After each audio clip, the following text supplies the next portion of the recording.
Buenas tardes a todos. Por favor, busquen en sus Biblias en el capítulo 1 de Hechos y en el capítulo 22 de Mateo.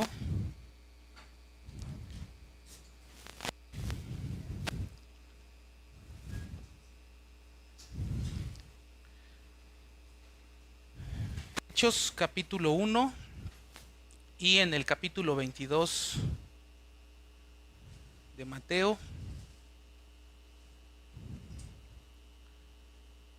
El tema que vamos a ver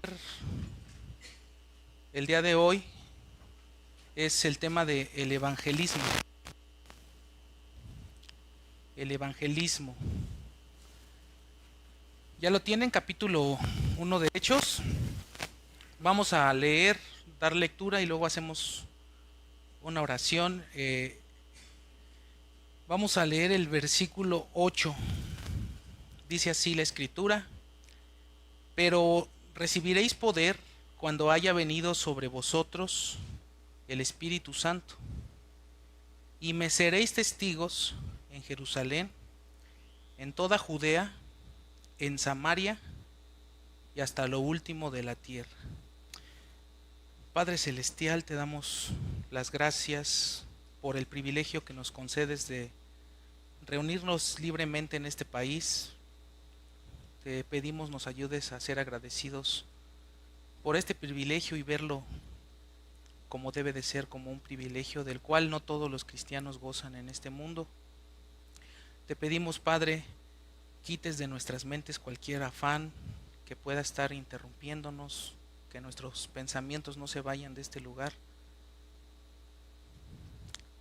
Te pedimos por las personas que también estarán escuchando esta predicación a través de la transmisión, que también ellos sean edificados. Corrige, Padre, cualquier prejuicio, cualquier idea errónea que podamos tener sobre este tema del evangelismo, y danos luz a través de tu palabra para estudiarlo el día de hoy. Que terminando de ver este tema pongas en el corazón de cada creyente cumplir con esto, pues es la comisión que tú nos has dado de predicar, testificar y orar por las personas que están perdidas. Ayúdanos, oh Padre, te lo pedimos, te lo rogamos en el nombre de Cristo Jesús. Amén. El texto que leíamos dice que recibiremos poder. Es una promesa que el Señor le da a los apóstoles y les dice que recibirán poder cuando el Espíritu venga sobre vosotros. Este tema en este versículo nos habla en parte de el poder de las iglesias. ¿Cuál es el poder o la autoridad que cada iglesia del Señor Jesucristo tiene? Algunos, malentendiendo todo esto, creen que el poder que la iglesia tiene es un poder civil, que la iglesia tiene que fusionarse con el Estado para obligar a todas las personas de ciertas comunidades a creer. Piensan que el poder de la iglesia es civil. Otros piensan que el poder de la iglesia es un poder de seducción. Es necesario ofrecerle cosas a las personas para que vengan a las iglesias, lo que nosotros llamamos el evangelio de la prosperidad. Pero nosotros creemos que el poder de las iglesias es espiritual. El poder que la iglesia del Señor Jesucristo tiene sobre esta tierra es un poder espiritual, moral y ético. Pero el punto es que el poder de las iglesias es espiritual.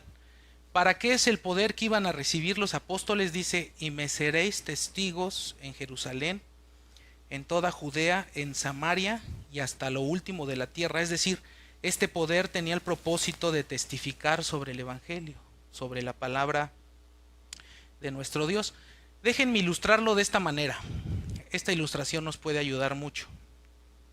Supongamos que ustedes tienen un hijo adolescente que ya no vive con ustedes, que no quiere venir a los cultos, que no quiere venir a las reuniones.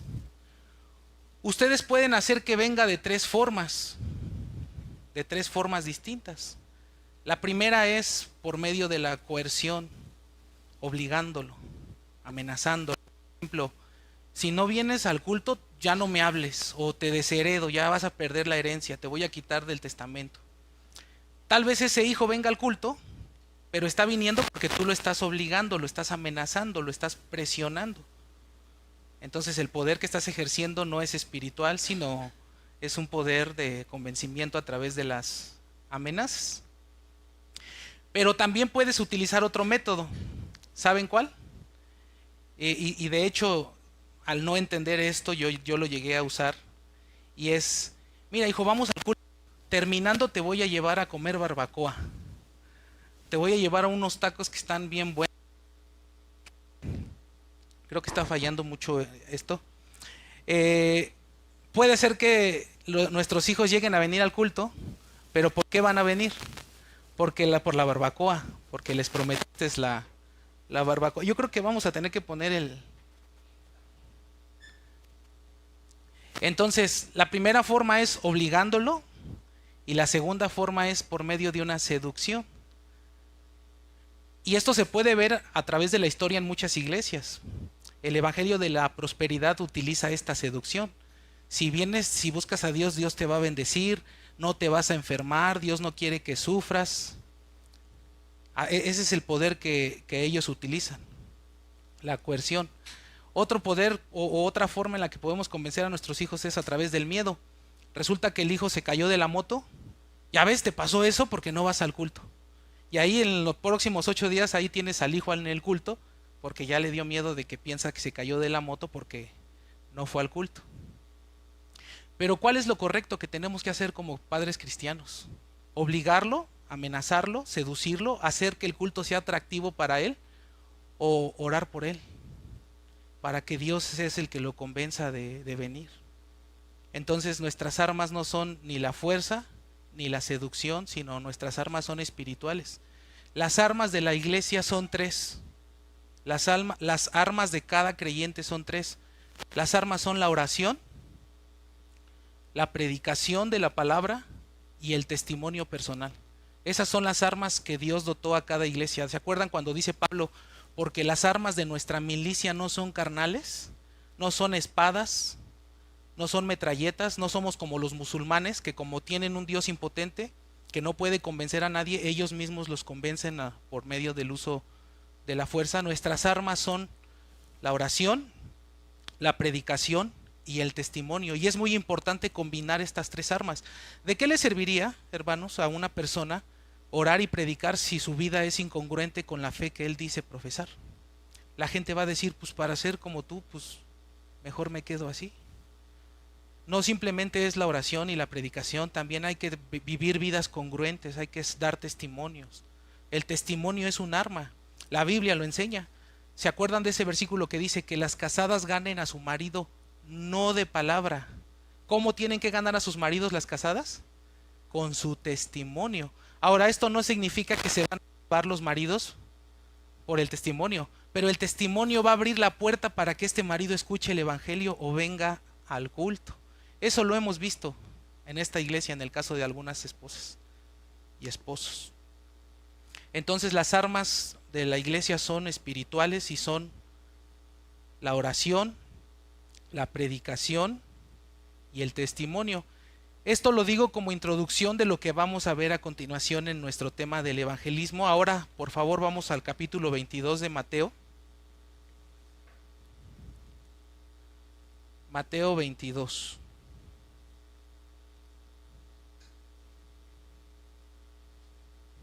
Sí.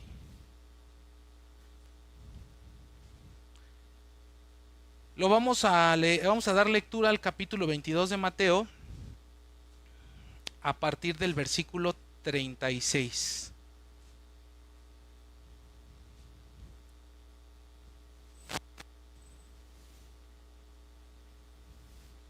Mateo 22 y vamos a comenzar la lectura en el 36. ¿Qué buscas? Pero creo que sí hace contacto, Silo.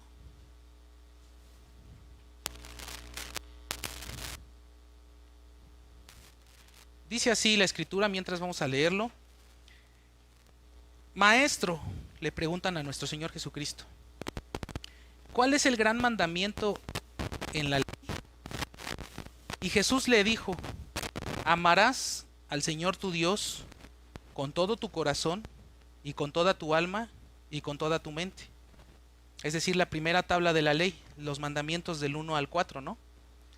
Este es el primero y grande mandamiento, versículo 39. Y el segundo es semejante: amarás a tu prójimo como a ti mismo. La segunda tabla de la ley, del mandamiento 5 al 10.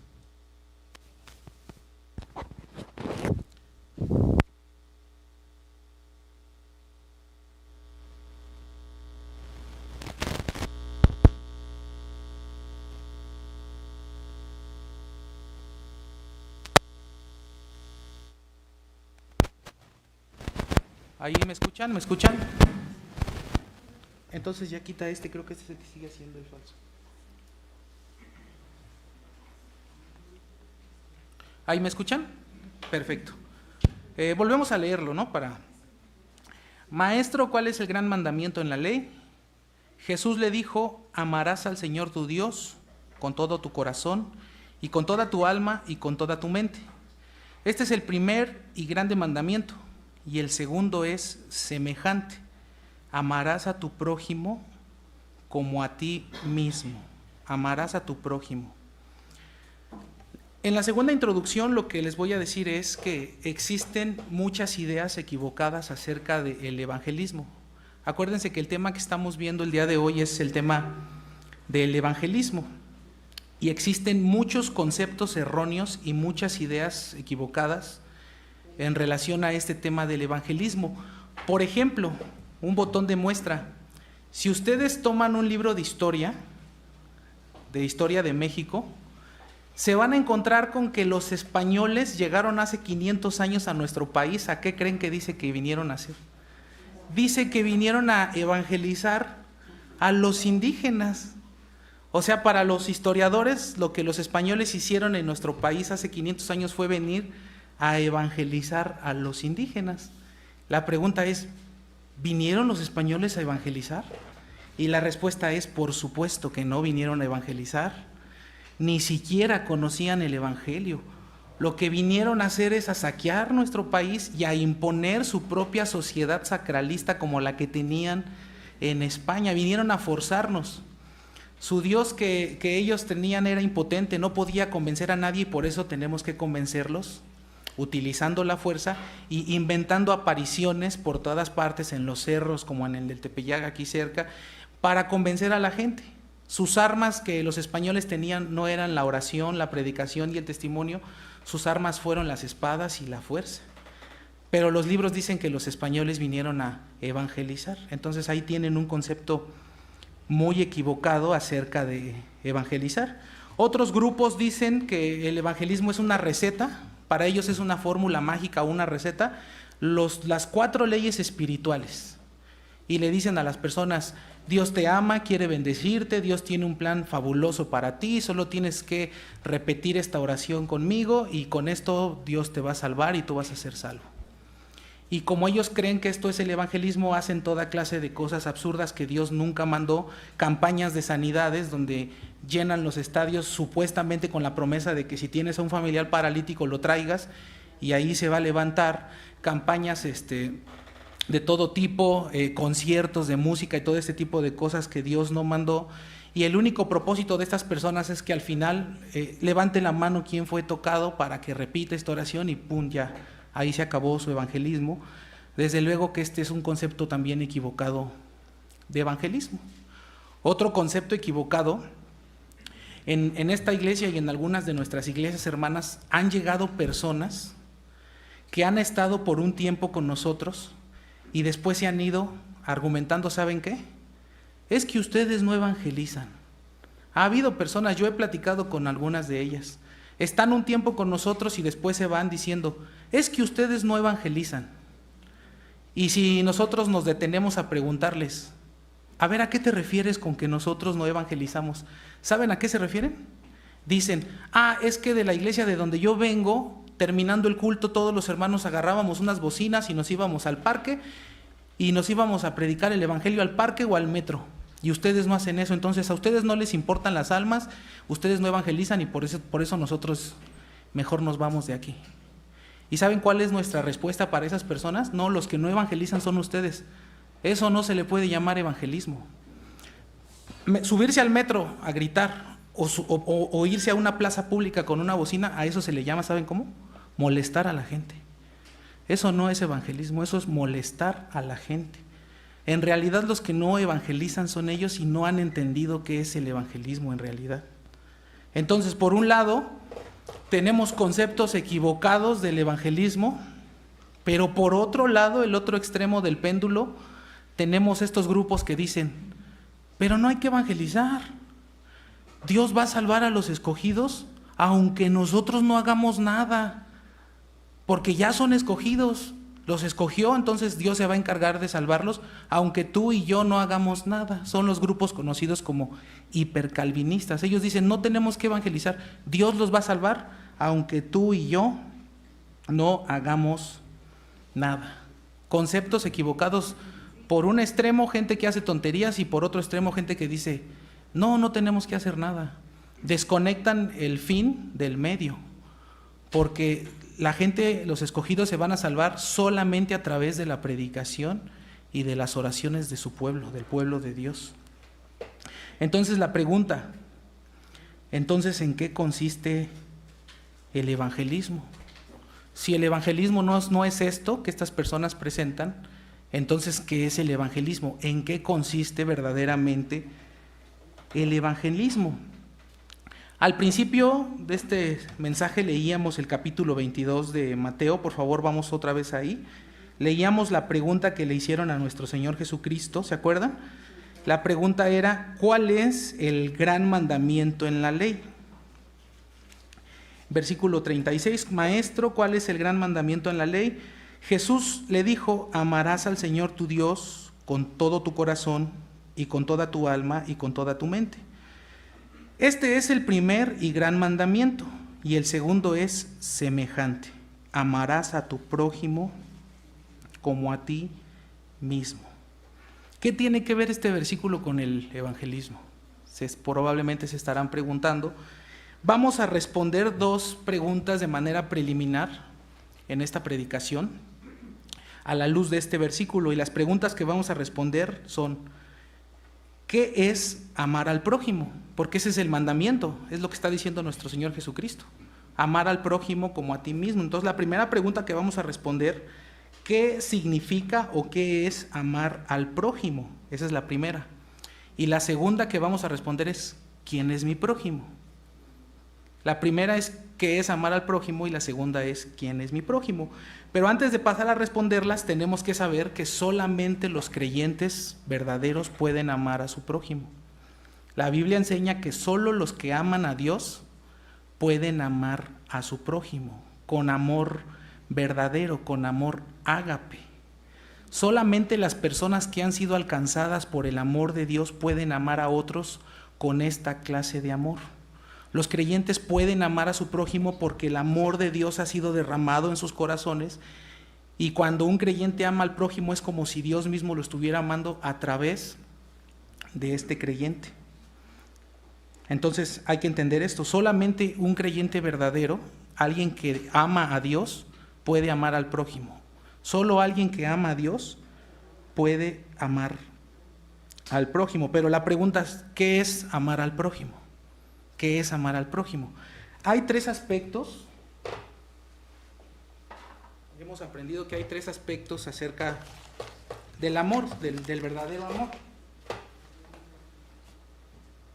El verdadero amor implica el deseo.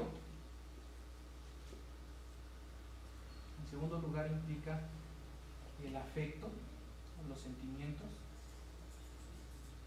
Y en tercer lugar, el verdadero amor desea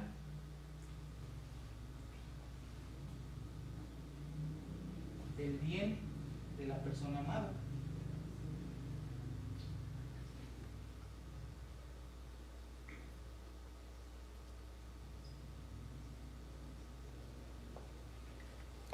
Esos son los tres aspectos del verdadero amor. El verdadero amor implica deseo, deseamos a esa persona que amamos. El segundo aspecto, el amor implica afecto, tenemos sentimientos hacia esa persona. Y en tercer lugar, el verdadero amor desea el bien de las personas a las que se ama. Así se manifiesta el amor de Dios. ¿Dios nos desea? La pregunta. Según Santiago, el Espíritu que Él ha hecho morar en vosotros os anhela celosamente. Dios nos desea, nos anhela. ¿Dios tiene afecto para con nosotros? Sí. Estimada es a Jehová la muerte de sus santos. Y muchos versículos afirman esto. De hecho, en el libro de Cantares se nos presenta la relación entre Dios y su pueblo, ilustrada por medio de la relación entre la sulamita y su amado.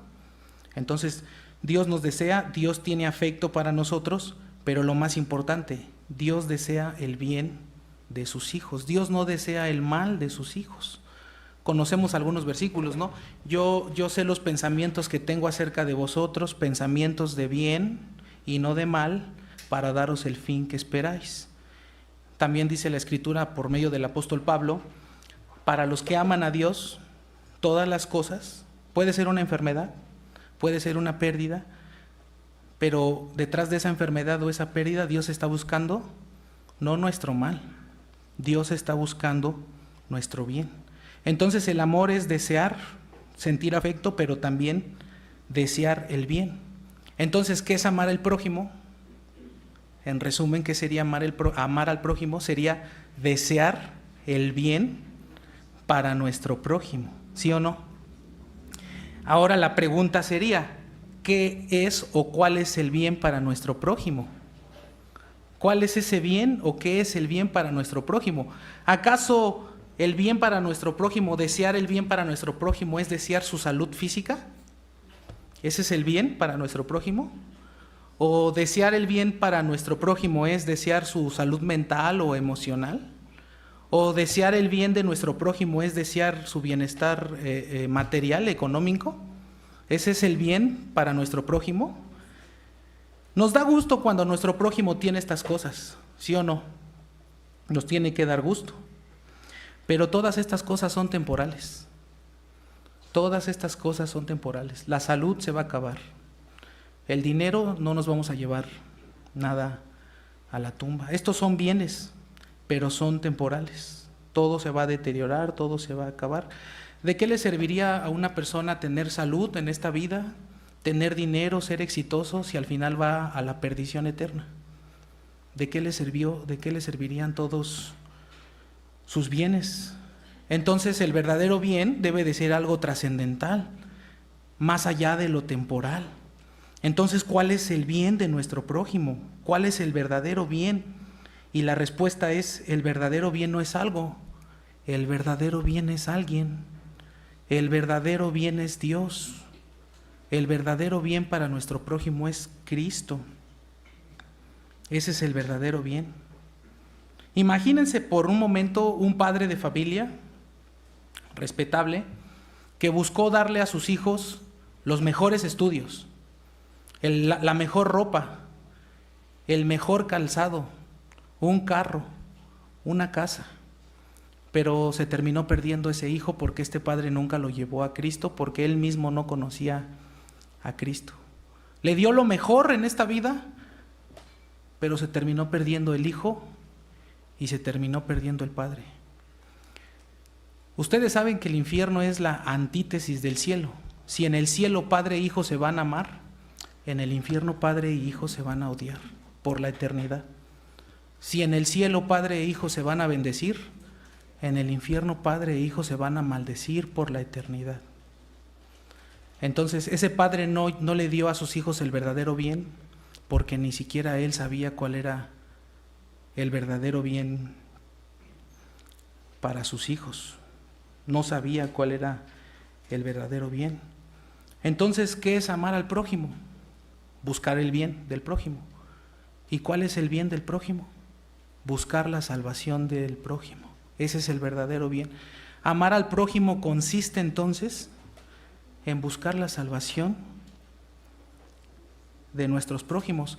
Me acuerdo hace algunos años, me tocó pasar el fin de año en la ciudad de Poza Rica, Veracruz, y el hotel donde nos hospedamos tenía vista a la calle, y había un camellón grandísimo sobre la avenida principal, Y había muchos indigentes en este camellón.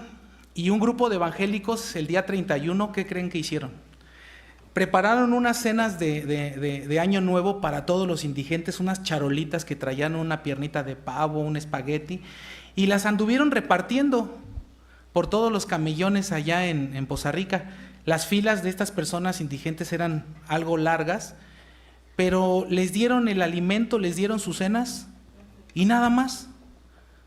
Ni siquiera les hablaron del evangelio, ni siquiera un folleto, nada más. ¿Saben qué significa esto? Les preocupa su salud física, su bienestar físico, pero no les preocupa su alma. Aquí hay un problema. El bienestar físico es temporal, pero el alma es eterna.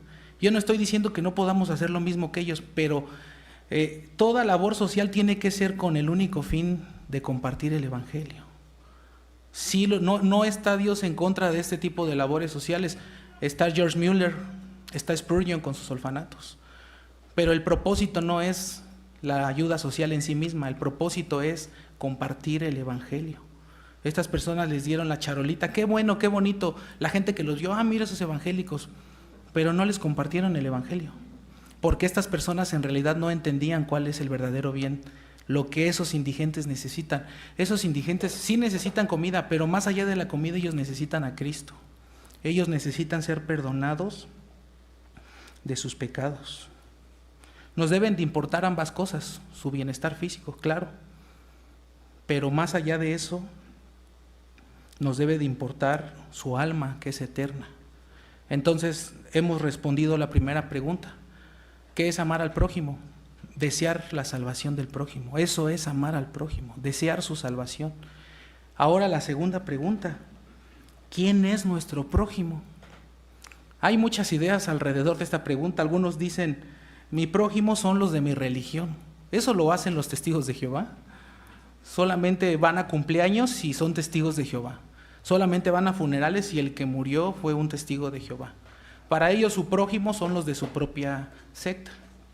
Muchas sectas hacen lo mismo. ¿Quién es mi prójimo? ¿Solo los de mi iglesia? ¿Solo los que me caen bien? ¿Es mi prójimo siempre y cuando esté de acuerdo conmigo en todo? ¿O todos los seres humanos del mundo son mi prójimo? ¿Quién es mi prójimo entonces? ¿Quién es mi prójimo? Mi prójimo es mi próximo. Podríamos traducirlo así. Mi prójimo es todas aquellas personas cercanas a mí, todas aquellas personas que Dios ha puesto en mi camino, en el círculo donde Dios me ha introducido. Ese es mi prójimo. Principalmente mi familia extendida, mis compañeros de trabajo, los hermanos en la iglesia, los vecinos, todas las personas que Dios ha puesto. Lo ilustramos así.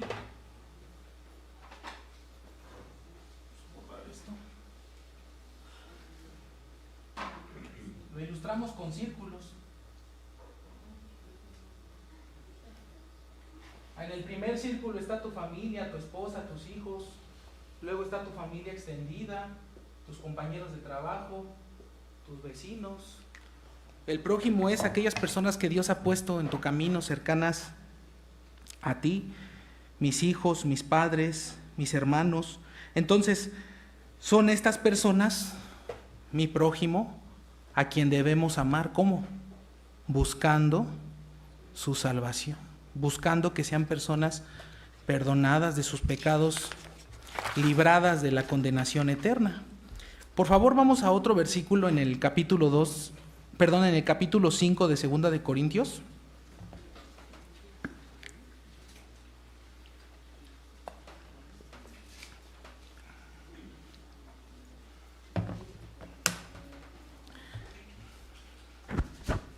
Segunda de Corintios, capítulo 5, por favor.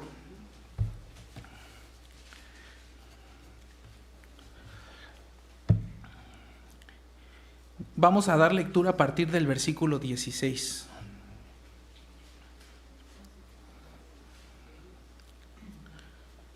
¿Ya lo tienen?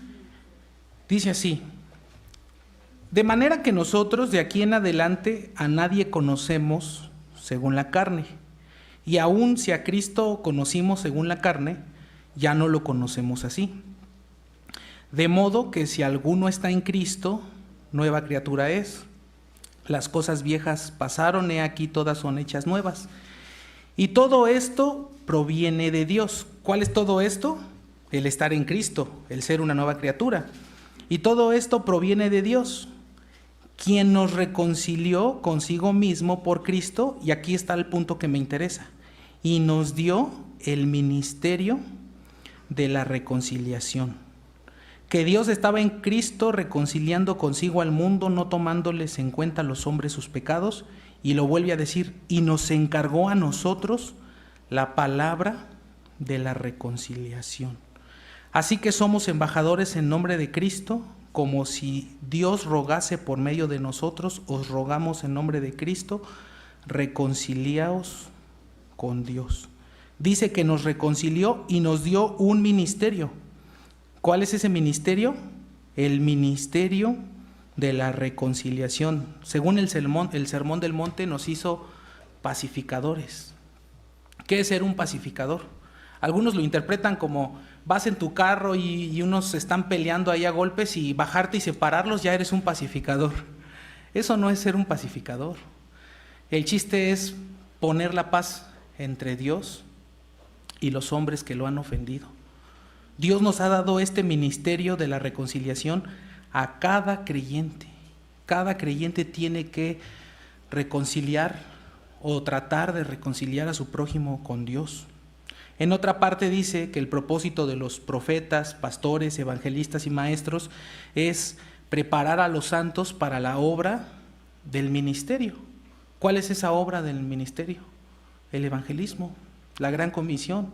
Y dice el texto que ¿quiénes tienen que cumplir con esa obra? ¿Solamente los pastores y los diáconos? Dice que todos los creyentes tienen que cumplir con esto. Dios nos encomendó este ministerio, lo vimos en el texto que leímos. Nos encomendó una tarea. Y si Dios nos encomendó una tarea, ¿qué creen? Nos va a pedir cuentas. Nos va a pedir cuentas. Todos los que hemos estado en un trabajo bajo autoridad de alguien, viene tu patrón y te dice, oye, te encargo que estén limpios los baños, o te encargo que mandes este oficio. ¿Y qué pasa si no lo mandamos? Va a venir el patrón y con todo derecho nos va a decir, oye, yo te encargué algo, ¿qué hiciste? Así, de la misma manera, Dios nos va a pedir cuentas de la influencia que tuvimos en el círculo donde Dios nos ha colocado. ¿Qué cuentas le vamos a dar a Dios? Entonces, ¿cómo comienza el evangelismo? ¿Cómo comienza el evangelismo? Algunos piensan que el evangelismo es simplemente compartir el mensaje y se acabó.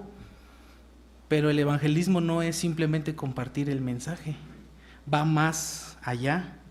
Incluso no comienza con compartir el mensaje, comienza con la oración. El evangelismo comienza orando por aquellas personas a quienes les vamos a compartir el mensaje. Pero ya lo vimos, ¿no? El evangelismo comienza amando al prójimo y procurando su salvación. Pero ya en un sentido práctico, el evangelismo comienza orando por aquellas personas a quienes vamos o que tenemos el deseo de evangelizar. Así comienza el evangelismo. Hay que orar por estas personas, por nuestros prójimos.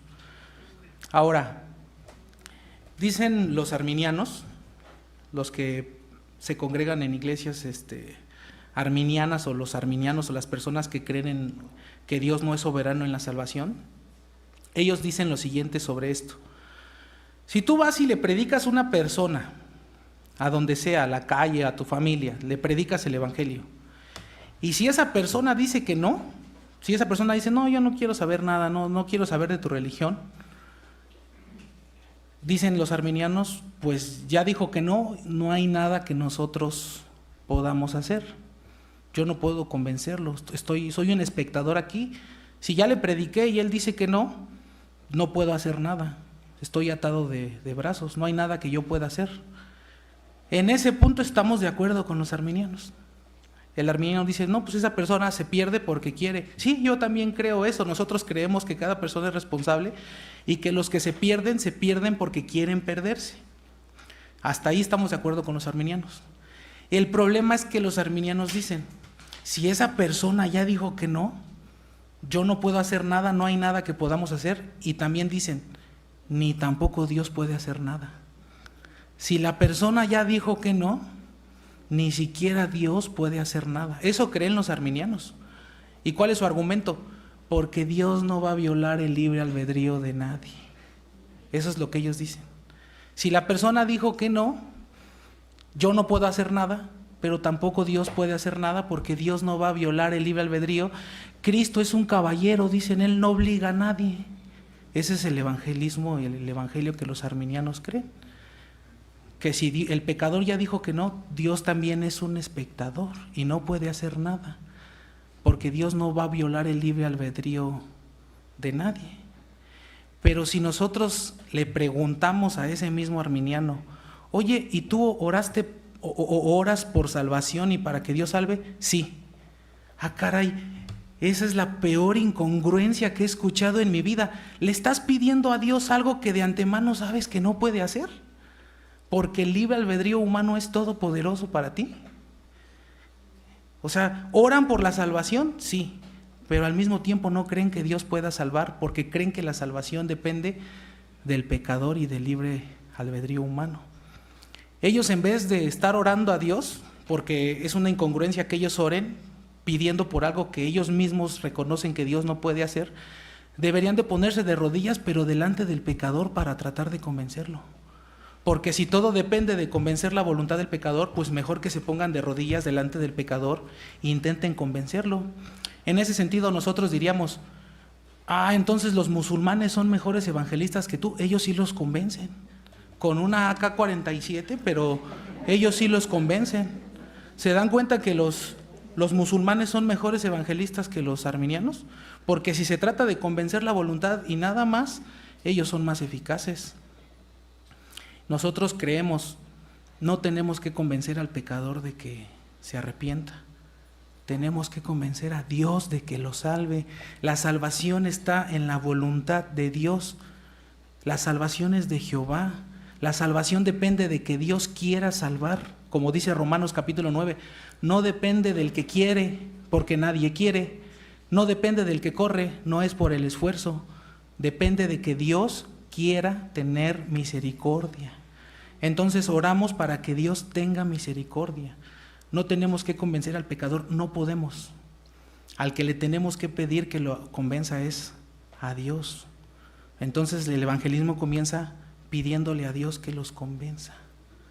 Ahora bien, esto significa que la oración tiene el propósito de cambiar la voluntad de Dios para que Dios decida salvar a tu hijo, a tu hija, a tu esposo.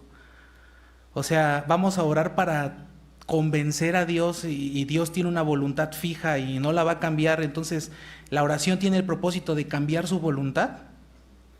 No. La voluntad de Dios es fija. Él no va a cambiar su voluntad. Él ya tiene escogidos y esto no va a cambiar.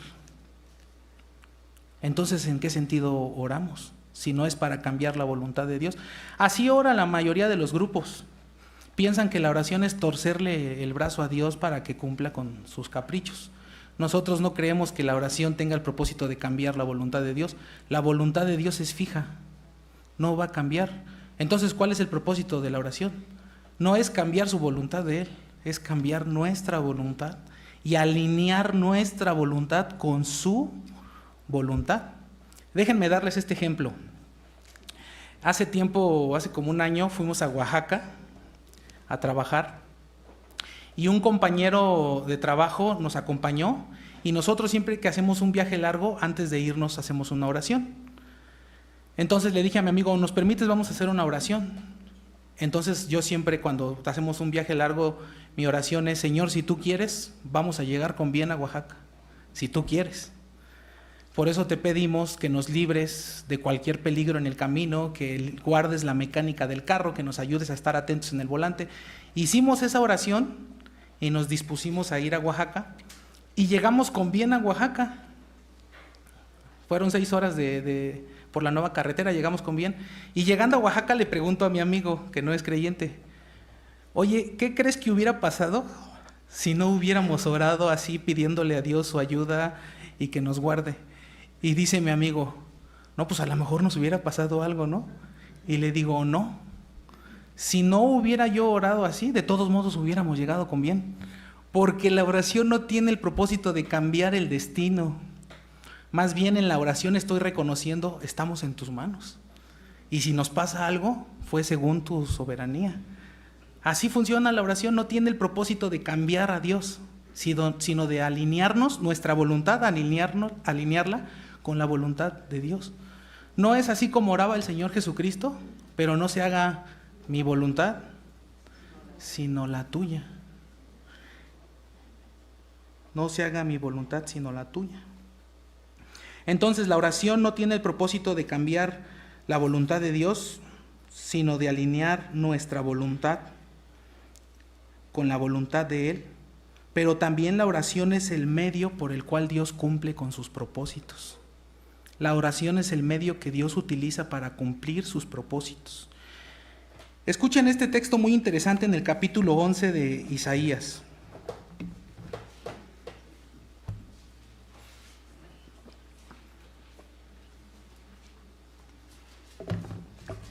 Isaías capítulo 11. Probablemente si tengan una traducción actualizada, esté mal este texto. Yo lo estuve revisando en muchas versiones y la mejor versión es las Reinas Valeras 60, Reina Valera Antigua, y la King James también lo traduce igual. Y es un texto muy, muy, muy interesante. Miren, vamos a darle lectura y analizarlo. Es lo mismo que estamos hablando sobre el tema de la oración y la voluntad de Dios. Isaías 45, ¿ya lo tienen? Isaías 45. 45:11, perdón. Dije 11, ¿verdad? Sí, no es el 45. Dice así la Escritura: así dice Jehová, el Santo de Israel y su formador: preguntadme de las cosas por venir. Aquí vamos a hacer una pausa. Pregúntenme, dice Jehová, yo sé las cosas que están por venir. Ahora la pregunta es, ¿cómo sabe Dios cómo termina esto? Que lo dejó registrado en Apocalipsis. ¿Cómo sabe Dios el fin? Porque Dios ve una película del próximo capítulo. ¿Cómo es que Dios conoce el futuro? La base de la profecía. Porque Él lo va a obrar, porque Él lo decretó. Dios no conoce el futuro porque ponga un DVD ahí del futuro y lo vea. Dios conoce el futuro porque Él se va a encargar de que sus propósitos se cumplan. Y aquí dice, preguntadme sobre las cosas por venir. Y fíjense lo que dice después del punto y coma. Mandadme, mándenme, como denme órdenes. Y fíjense de qué. Mandadme acerca de mis hijos y acerca de la obra de mis manos. Ese texto está súper interesante, porque lo que este texto está diciendo es que hay una forma en la que Dios nos va a incluir en sus propósitos. ¿Cuál es? La oración. La oración es la forma en la que Dios incluye a su pueblo en sus propósitos, como si Dios dijera, yo voy a hacer esto, ya está decretado, pero tú te vas a poner de rodillas y me vas a pedir que lo haga. Y no lo voy a hacer hasta que no me lo pidas. Dios cumple su soberanía, sus propósitos, y para ello utiliza medios, y el medio que Dios ha designado para cumplir sus propósitos es la oración de su pueblo. Dios cumple sus propósitos a través de la oración. Este texto que traduce mandadme es como pídanme, pídanme. Entonces la oración es el medio que Dios utiliza para cumplir sus propósitos, la oración de su pueblo. No dice la Escritura, pedid y se os dará, buscad y hallaréis, llamad y se abrirá, porque todo aquel que pide, recibe, y el que busca, halla, y al que llama, se le abrirá. Pues si vosotros, siendo malos, sabéis dar cosas buenas a vuestros hijos, ¿cuánto más el Padre Celestial que está en los cielos dará cosas buenas? ¿A quiénes? A los que se las pidan. Hay que pedir. Dios va a obrar, pero a través de que nosotros le pidamos. Entonces el evangelismo comienza con la oración. Hay que pedirle algo específicamente a Dios. Pero ¿qué es lo que tenemos que pedirle a Dios? Es lo que vamos a ver a continuación. Por favor, vamos al capítulo 22 del libro de Ezequiel. Y les recomiendo de tareas, no estoy dejando tarea. Les recomiendo que en sus casas lean todo el capítulo 22. Es un capítulo sumamente interesante. En este capítulo se nos narra el grado de maldad en el que habían llegado el pueblo de Israel en esta época. Hicieron cosas terribles, es un capítulo espantoso. Todo lo que este pueblo hizo en el capítulo 22 y en los capítulos anteriores es terrible. Todo lo que el pueblo de Dios hizo, cosas terribles. ¿Ya lo tienen, capítulo 22?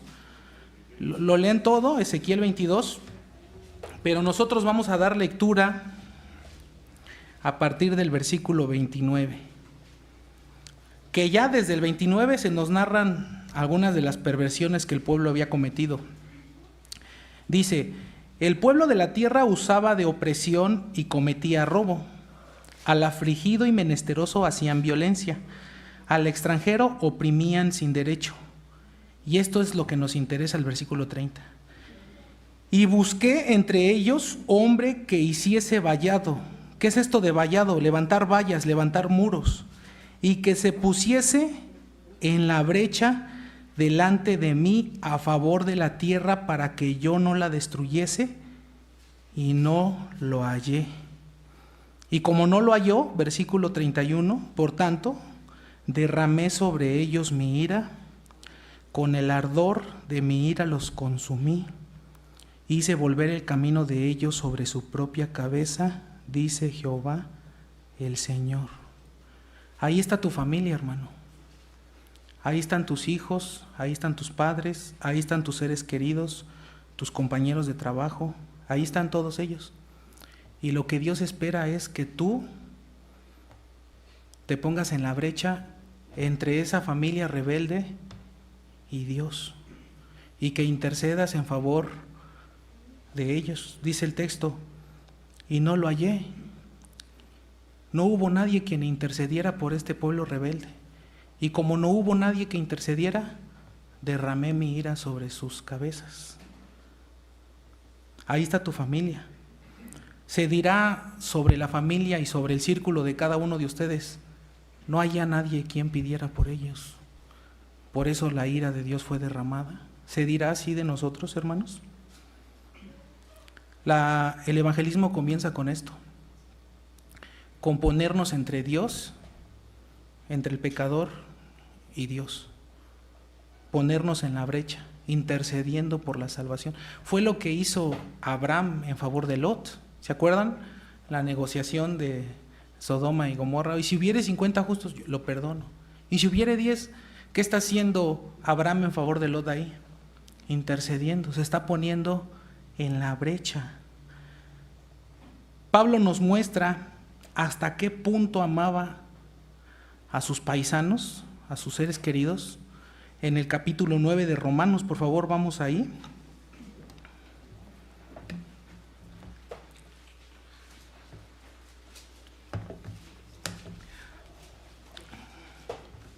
¿Hasta qué punto le dolían a Pablo sus seres queridos perdidos? Romanos capítulo 9, leemos desde el versículo 1. Verdad digo en Cristo, no miento, y mi conciencia me da testimonio en el Espíritu Santo, que tengo gran tristeza. Fíjense, Pablo tiene tristeza y continuo dolor, le duele en su corazón. ¿Qué es lo que le duele? Versículo 3. Porque desearía yo mismo ser anatema, esto es maldecido, maldito, separado de Cristo, por amor a mis hermanos, los que son mis parientes, según la carne, que son israelitas. Fíjense lo que está diciendo Pablo: me duele tanto que estén perdidos los israelitas, que en este versículo no cabe duda que se refería a Israel como nación, pero también a familiares cercanos de Pablo, israelitas. Y lo que está diciendo Pablo es: me duele tanto que están perdidos, que si yo pudiera, a cambio de entregar mi alma, salvarlos, yo lo haría. Es lo que está diciendo Pablo. ¿Y saben cuál es la realidad? Que no todos podemos decir lo mismo sobre nuestras familias. ¿Estarías tú dispuesto a decir, si entregando mi alma pudiera lograr la salvación de mis hijos, yo lo haría? Creo que se necesita mucha madurez para poder decir algo así. Y sin embargo conozco personas que sí lo han dicho, con un corazón sincero. Si yo pudiera hacer lo que sea por lograr la salvación de mis seres queridos, yo lo haría. Moisés hizo lo mismo. Moisés hizo exactamente lo mismo que Pablo. En el capítulo 32 del Éxodo, por favor, vamos a revisarlo.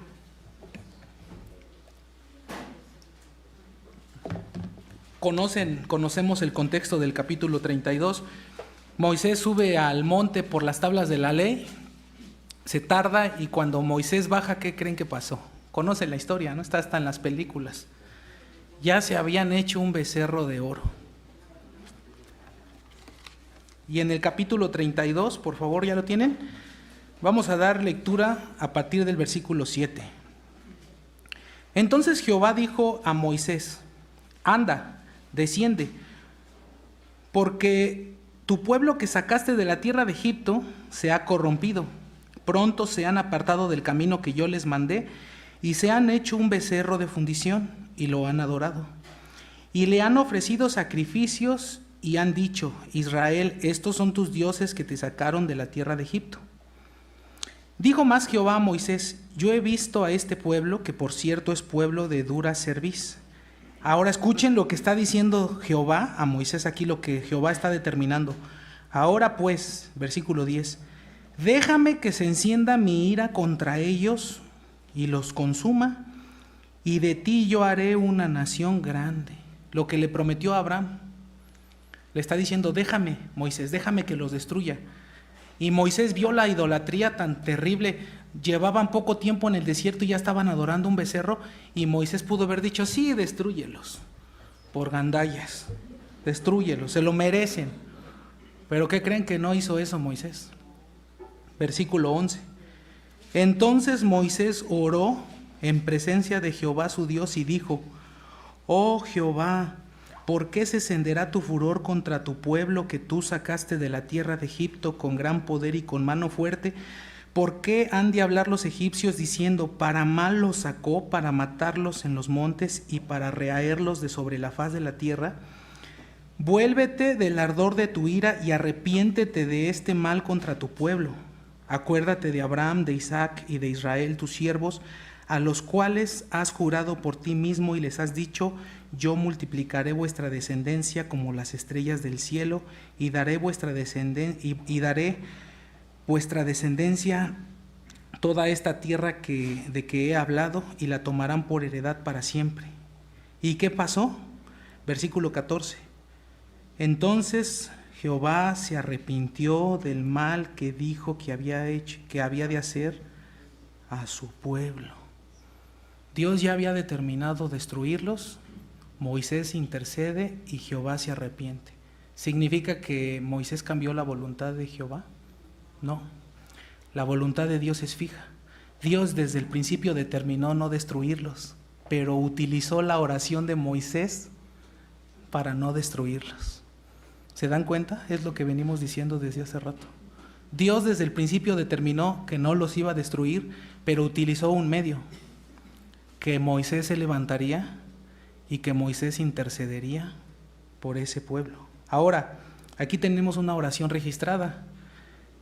Todas las oraciones que están en la Escritura son oraciones modelo para nosotros. Como tal no son oraciones porque una oración es hablar con Dios. Esto es un registro inspirado. Está aquí para que nosotros las tomemos como modelo. No podemos orar así en favor de nuestra familia.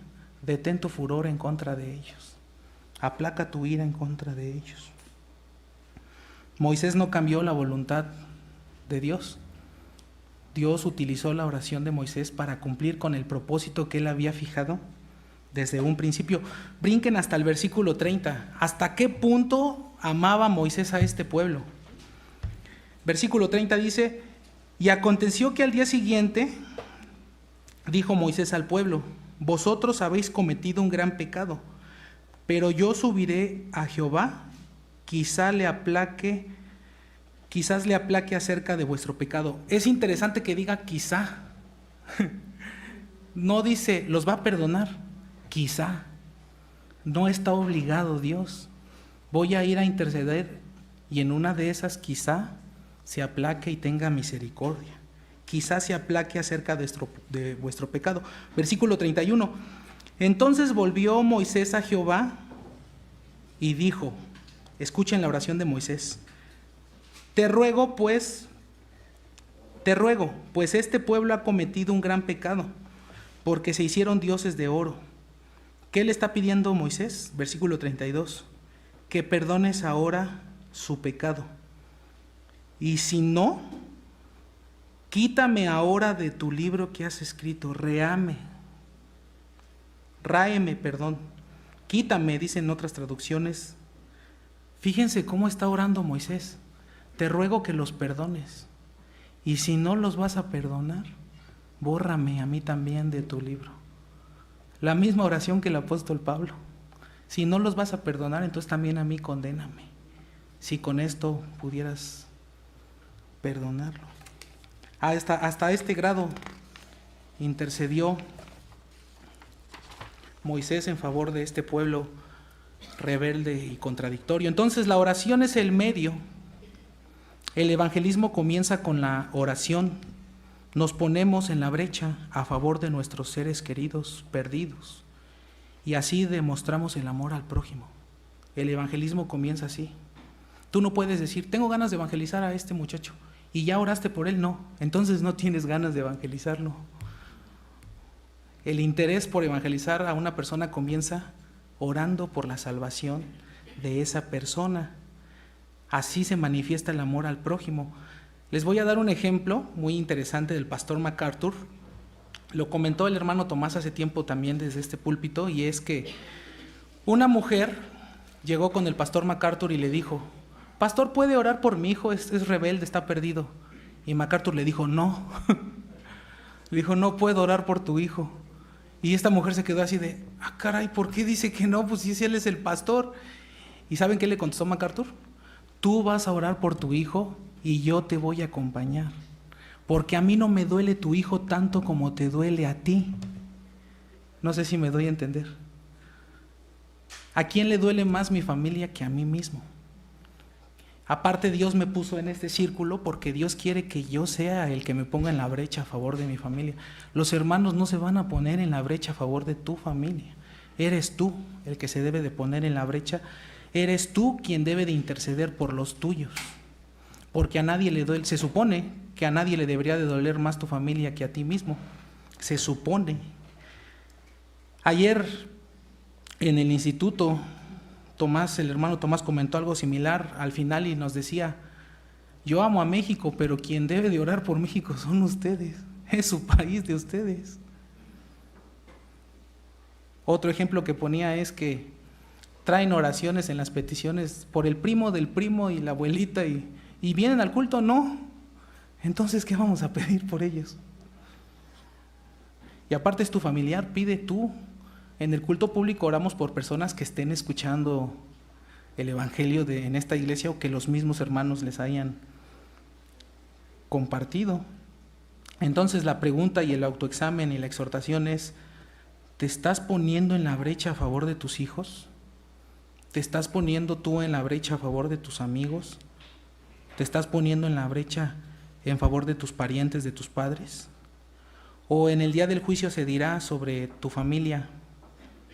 Busqué uno que se pusiera en la brecha a favor de esa familia, pero no lo hallé, no hubo, no había nadie, no lo encontré. Vamos a un texto más en el capítulo 9 de Mateo. Este texto muy importante, muy malinterpretado y malentendido.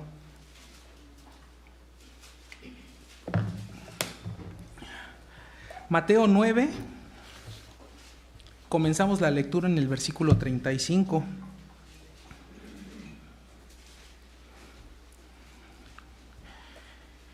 Recorría Jesús todas las ciudades y aldeas, enseñando en las sinagogas de ellos y predicando el evangelio del reino, y sanando toda enfermedad y toda dolencia del pueblo. Y al ver a las multitudes, tuvo compasión de ellas, porque estaban desamparadas y dispersas como ovejas que no tienen pastor. ¿Cuál es el destino de una oveja que no tiene pastor? La muerte. Una oveja no puede regresar sola a su corral y una oveja no puede protegerse a sí misma del lobo. Una oveja que no tiene pastor está condenada a la muerte. Entonces dice que vio a las multitudes dispersas como ovejas que no tienen pastor. Versículo 37. Entonces dijo a sus discípulos: a la verdad la mies, es decir, la cosecha, es mucha, mas los obreros pocos. ¿Qué hay que hacer? ¿Vamos a evangelizarlos? No. Rogad, la oración. Rogad pues al Señor de la mies que envíe obreros a su mies. Ahora la pregunta es, ¿quiénes son estos obreros? La mayoría lo entiende. Vamos a orar por pastores, evangelistas y maestros para que vayan y les prediquen. ¿Quiénes son estos obreros?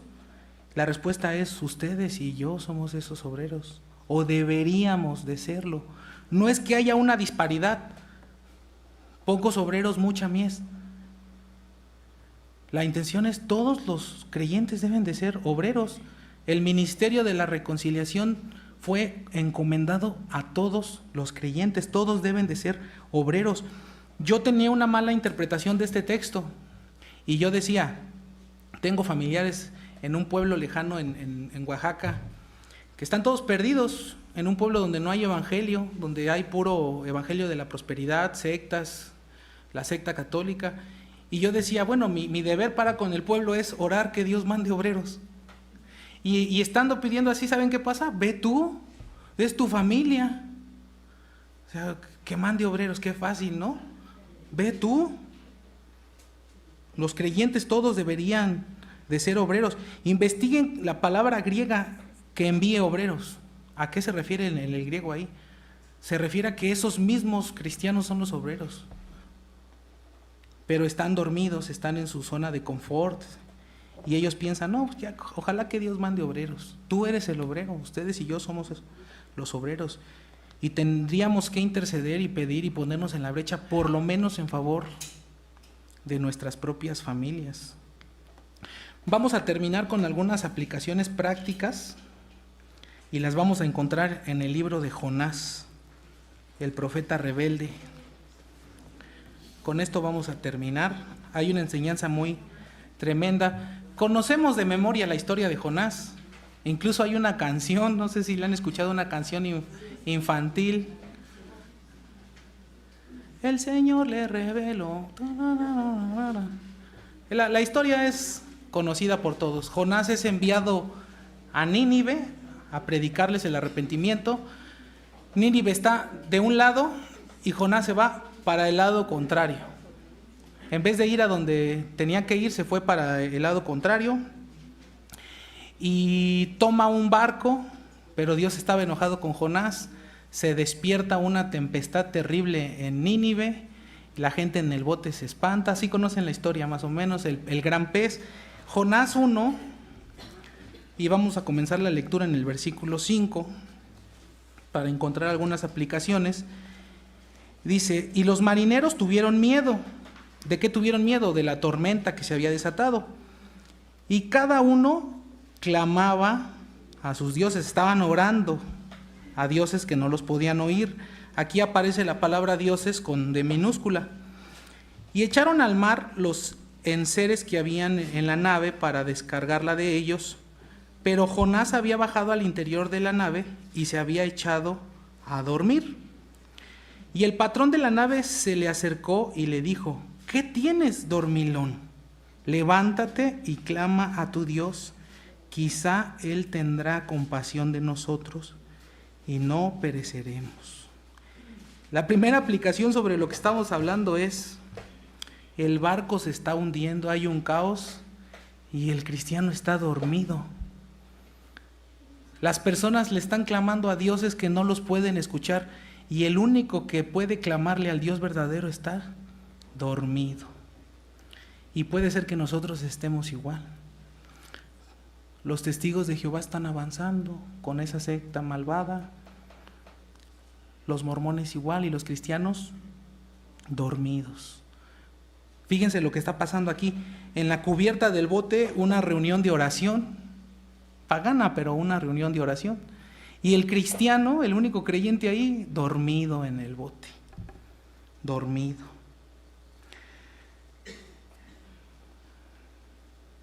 Nuestras familias están perdidas rumbo al infierno y puede ser que nosotros estemos durmiendo. Al final del capítulo 1 es cuando Jonás es arrojado al mar. Dios tenía preparado a un gran pez. En el capítulo 2, de manera poética, está relatada la oración de Jonás. ¿Se acuerdan de la oración? ¿Cuál es la conclusión de Jonás? La salvación pertenece al Señor. Ahora en el capítulo 3, por favor, allá adelantito, Jonás finalmente llega a Nínive y en el versículo 10 nos dice, y vio Dios lo que hicieron. ¿Qué hicieron los de Nínive? ¿Se acuerdan? Hasta el mismo rey de Nínive rasgó sus vestiduras, mandó a hacer ayuno, y vio Dios lo que hicieron, que se convirtieron de su mal camino. Y se arrepintió, lo mismo que pasó con el pueblo de Egipto, ¿no? Del mal que había dicho que haría y no lo hizo. En el capítulo 4, fíjense cuál es la reacción de Jonás ante el arrepentimiento de esta ciudad. Brincó de gusto, qué bueno que se salvaron los de Nínive. ¿Cuál fue la reacción de Jonás? Capítulo 4, versículo 1. Pero Jonás se apesadumbró en extremo y se enojó. Fíjense, la gente se está arrepintiendo, la gente está siendo salvada, y en vez de que le dé gusto a Jonás, Jonás se enoja y hace un berrinche. Y fíjense lo que dijo, y oró a Jehová y dijo, ahora, oh Jehová, ¿no es esto lo que yo decía estando aún en mi tierra? Por eso me apresuré a huir a Tarsis, porque sabía que tú eres Dios clemente y piadoso y tardo en enojarte y de gran misericordia y te arrepientes del mal. Ahora pues, oh Jehová, te ruego que me quites la vida, porque mejor me es la muerte que la vida.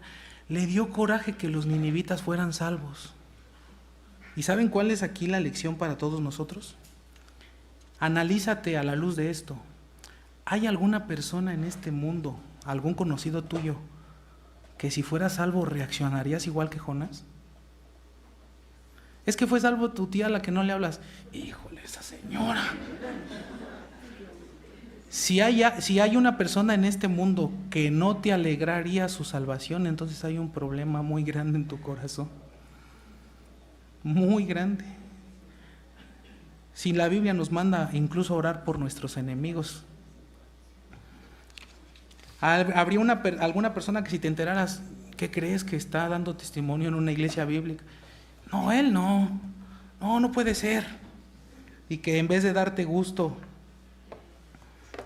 ¿te dará coraje que alguien fue salvo dentro de tu círculo, algún conocido tuyo? Analízalo.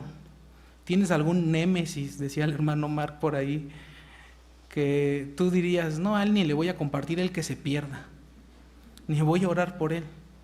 Si es así, hay un problema muy grave en tu corazón. Continuamos la lectura en Jonás en el versículo 6. Y preparó Jehová Dios una calabacera, después de que Jonás hace todo el berrinche, la cual creció sobre Jonás para que hiciese sombra sobre su cabeza y le librase de su malestar. Y fíjense lo que pasa. Y Jonás se alegró grandemente por la calabacera. Se le quitó su coraje que había hecho porque los de Nínive habían sido salvos. Pero al venir el alba del día siguiente, Dios preparó un gusano, el cual hirió la calabacera y se secó. Y aconteció que al salir el sol preparó Dios un recio viento solano, y el sol hirió a Jonás en la cabeza y se desmayaba y deseaba la muerte, diciendo, mejor sería para mí la muerte que la vida. Entonces dijo Dios a Jonás, ¿tanto te enojas por la calabacera? ¿Te duele mucho que se secó la calabacera? Y Jonás responde, mucho me enojo, hasta la muerte. Versículo 10, y dijo Jehová, ¿tuviste lástima de la calabacera en la cual no trabajaste? Tú no la sembraste, Jonás. Tú no la cuidaste, tú no regaste la calabacera, en la cual no trabajaste, ni tú la hiciste crecer, que en espacio de una noche nació y en espacio de otra noche pereció. Y no tendré yo piedad de Nínive, aquella gran ciudad donde hay más de 120,000 personas que no sabían discernir entre su mano derecha y su mano izquierda, y muchos animales. ¿Te duele mucho un arbusto, una calabacera, y no te duele que se iban a perder 120,000 personas? Y aquí la aplicación es, puede ser que nosotros estemos como Jonás. ¿Te duele mucho que tu carro ya no tiene suspensión, pero no te duele que tu familia está perdida? ¿Te duele mucho que perdió la final del fútbol tu equipo favorito y no te duele que tus vecinos estén perdidos? Nos duele más tener poco trabajo, que nuestros hijos estén perdidos, que nuestros padres estén perdidos. Ahora, la historia relata que Nínive era una ciudad muy grande, muy pagana, muy terrible, y probablemente también la negativa de Jonás era, no, es que si voy me van a matar. Tus vecinos no te van a matar por compartirles el evangelio. A lo mejor te dejan de hablar por un tiempo. Tus padres tampoco te van a matar. Podemos juzgar a Jonás, es el profeta rebelde que no quiso ir. ¿Tú sí quieres ir? ¿Tú sí vas? ¿Al menos intercedes por ellos? Y la otra aplicación es que al orar por nuestros seres queridos, Dios trata también con nosotros, pues nos muestra lo duro de nuestro corazón. La realidad, hermanos, es que nuestros seres queridos no nos duelen como deberían de dolernos. Nos importan más otras cosas, materiales, temporales, que la perdición de nuestra familia. Nos preocupan más otras cosas. Y al orar por los perdidos, Dios nos muestra nuestra condición. Nos muestra precisamente esto, que nos preocupa más otras cosas. La semana pasada platiqué con el hermano Rubén, que es el ministro en la iglesia en Alchichica, en Puebla. Tuve la oportunidad de hablar con él el viernes y le comenté que tenía pensado predicar este tema. Me gusta mucho platicar con este hermano cuando voy a predicar sobre algo porque me ayuda, me da ideas y tiene buenos argumentos. Y ¿saben qué me decía el hermano Rubén?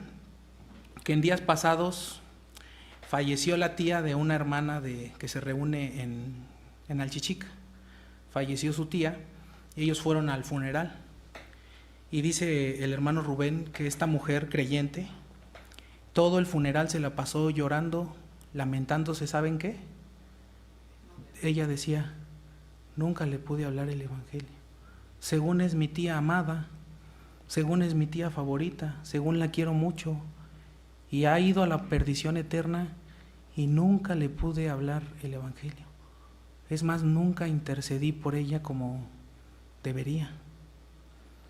Porque cuando una persona en tu círculo se va a la perdición eterna sin Cristo y estuvo bajo tu influencia y tú no le hablaste, probablemente te quede el mismo remordimiento de conciencia. No hubo quien se pusiera en la brecha por esa persona. Como una conclusión final, ¿por qué Dios salva a través de la predicación, la oración y el testimonio? ¿Saben por qué? Parecen medios débiles, parecen instrumentos los menos indicados.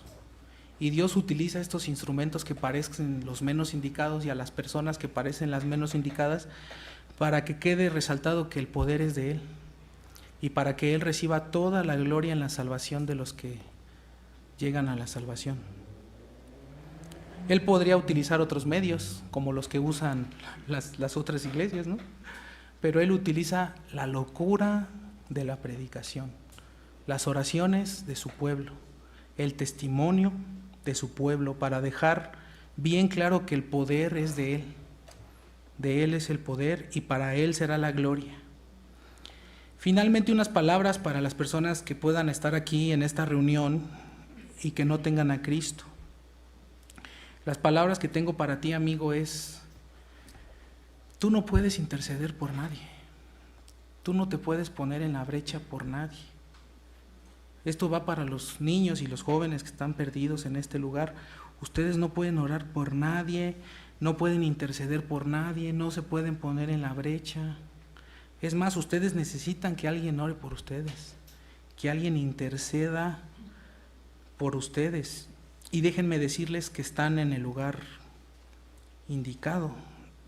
Hoy más tarde y el viernes, los hermanos oraron así, que Dios tuviera misericordia de las personas que se iban a reunir el día de hoy aquí.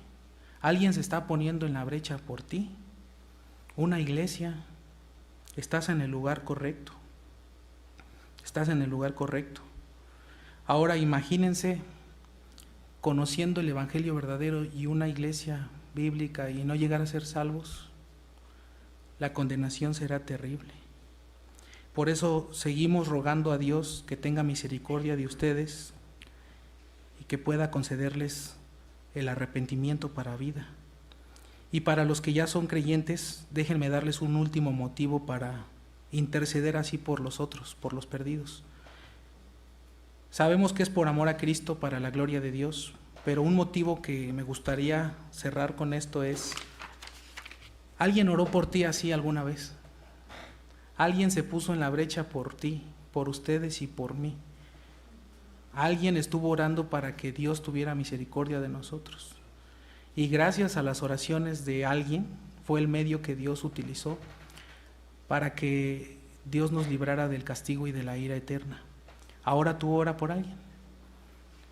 Y déjenme decirles esto: si tú no estás orando así, por lo menos por tus seres queridos más cercanos, si tú no estás orando por ellos, o no entiendes el peligro en el que están, o tal vez ni creyente seas. O tal vez ni creyente seas, porque no estás amando a tu prójimo con un amor bíblico que busca la salvación del prójimo. Que Dios nos conceda dolor por nuestros familiares, por lo menos, por nuestros familiares. Que Dios nos dé la conciencia que en el día del juicio, según el tema de la mayordomía, nos va a pedir cuentas de la influencia que tuvimos.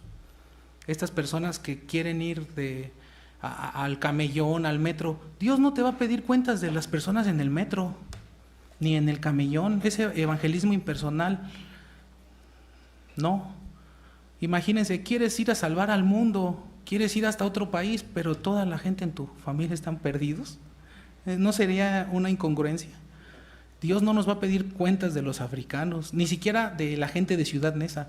Dios nos va a pedir cuentas de las personas que están ahí en los círculos donde Dios nos ha colocado, y hay que orar para que podamos rendirle en el día del juicio buenas cuentas.